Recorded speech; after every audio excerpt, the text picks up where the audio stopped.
이재명 대표 같은 경우는 공직선거법상의 그 허위사실 공표로 기소가 됐습니다. 야당 측에서는 이 수사를 가지고 정치 탄압이라고 얘기하거든요. 어떻게 동의하십니까? 이 수사들이 지난 정부 때처럼 청와대 캐비넷을 뒤져서 발표를 한다든가 아니면 적폐청산 TF를 부서마다 꾸려가지고 이렇게 없는 걸 후벼 파서 만들어내는 것이 아니거든요. 이게 보복이라든가 표적이라는 프레임 자체가 글쎄요. 중요하지 않는다 지금 그런 말씀이시죠? 전혀 아닙니다. 예.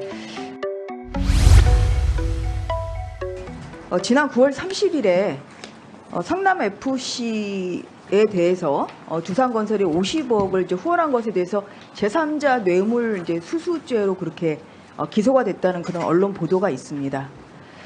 검찰이 기소한 거로 알고 있습니다. 네, 그 언론 보도를 이제 따르면 아직 제가 이제 공소장은 받지는 못한 상태고요. 이재명 그 당시 시장, 현재는 이제 민주당 대표, 이재명 당대표와 정진상 실장이 공모한 것으로 그렇게 이제 공소장에 적시가 돼 있다고 해요. 그리고 공소장에는 이재명 대표 이름이 33번, 정진상 실장 이름이 17번이 지금 나온다고 합니다. 그 이 두 사람이 그 이재명 당대표와 정진상 실장이 지금 공범으로 그렇게 공소장에 적시되어 있다는 것은 비춰서 생각을 하면 이 두 사람도 기소 예정이라고 그렇게 봐도 무방하겠습니까? 검찰이 수사하고 있는 사안이기 때문에 검찰이 투명하고 객관적으로 공정하게 판단할 거라고 생각합니다. 네. 근데 저는 또 하나 이제 의문이 드는 게 이게 그 두 사람이 다 불구속 상태에서 기소가 됐거든요. 네. 그러면은 보통은 이제 공범들끼리 같이 기소를 해요. 그런데 왜 이렇게 그 성남시 그 당시의 관계자와 두산건설 관계자만 기소를 하고 같이 기소하지 않은 그런 특별한 이유가 있었을까요?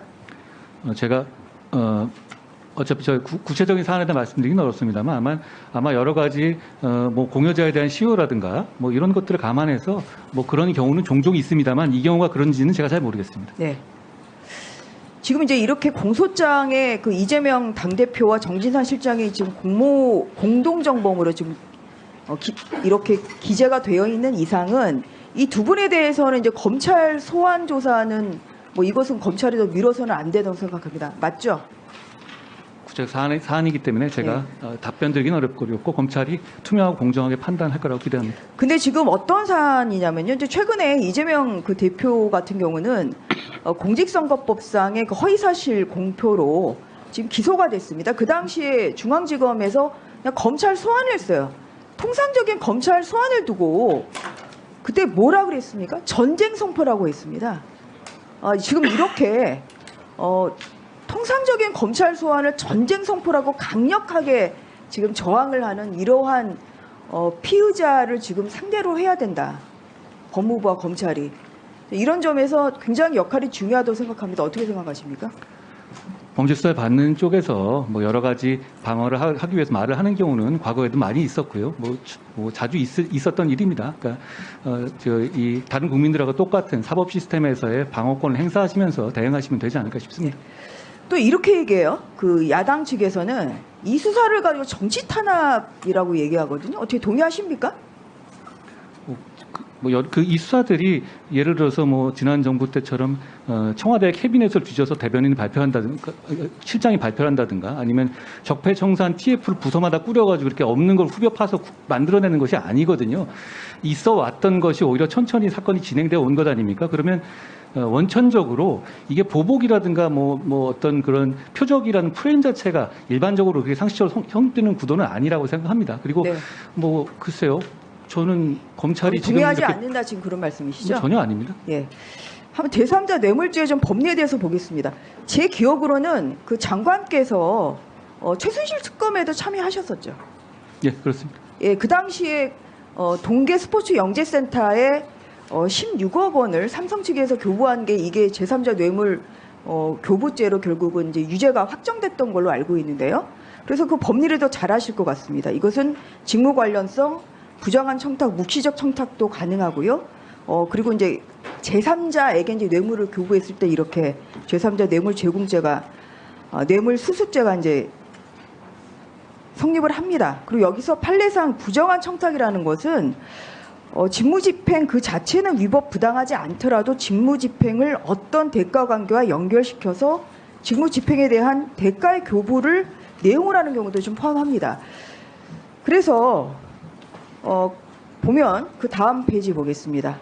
성남FC의 이제 고액 후원금은 제가 봤을 때는 이 법리에 굉장히 잘 들어맞아요. 왜냐하면 저 언론 보도에 나오는 두산건설 이제 같은 경우는 정자동의 그 병원 부지를 지금 업무 시설 부지로 지금 용도 변경을 좀 했고, 그리고 용적률이 250%에서 지금 670%, 한 2.5배 정도 지금 상향됐습니다. 이러한 그런 그 청탁이 있었던 거죠. 그리고 이제 언론 보도에 따르면 5번, 그 이전에 두산건설 측에서 5번이나 용도 변경을 요청했지만 거절당했다. 그런데 갑자기 이재명 시장 때 이 용도 변경과 그동안 5번 거절되었던 용도 변경과 지금 용적률 상향이 이루어진 거예요. 그러고 나서 결국은 두산건설에 그렇게 50억 원이 교부됐다. 이것은 굉장히 여러 가지 그 판례나 그동안의 업무 그동안의 관련 그 판례 예를 보면 이것은 제3대 뇌물 교부죄가 수수죄가 될 수밖에 없다. 그렇게 생각을 하고 있습니다. 어떻게 생각하십니까?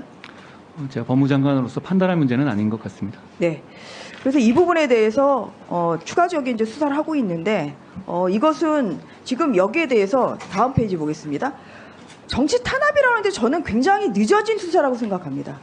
왜냐하면 성남FC 투혼금 특혜 의혹과 관련해서는 사실 작년에 이미 제대로 수사가 됐으면은 이미 관련자들이 다 기소가 됐을 수 있어요. 그런데 김호수 전 검찰총장이 FIU 금융자료 요청을 반려했고요. 그리고 박은정 전 지청장 같은 경우는 작년에 몸을 던져서 다 수사를 무마했습니다. 이렇기 때문에 제대로 된 수사를 했으면은 지금 이 수사가 결과 나왔음에도 불구하고 지금 이렇게 늦어지고 있다. 이러한 지적의 말씀을 드리고요. 그 다음을 보겠습니다. 대통령이라도 성역이 없습니다. 어떠한 그런 뭐 사회적 지위의 고하에 따라서 이게 성역이 없기 때문에 문 대통령이 이런 말을 하셨어요. 대통령도 범죄 행위를 했다면 당연히 수사를 받아야 하고 또 퇴임 후에 불기소 특권이 없어서 엄정한 심판도 받아야 됩니다. 바로 이것이 지금 법무부와 검찰이 지켜야 될 그런 마음의 자세라고 생각합니다. 그래서 성역 없는 수사, 법 앞에 평등한 그런 수사가 이루어지게 된 특권이에요.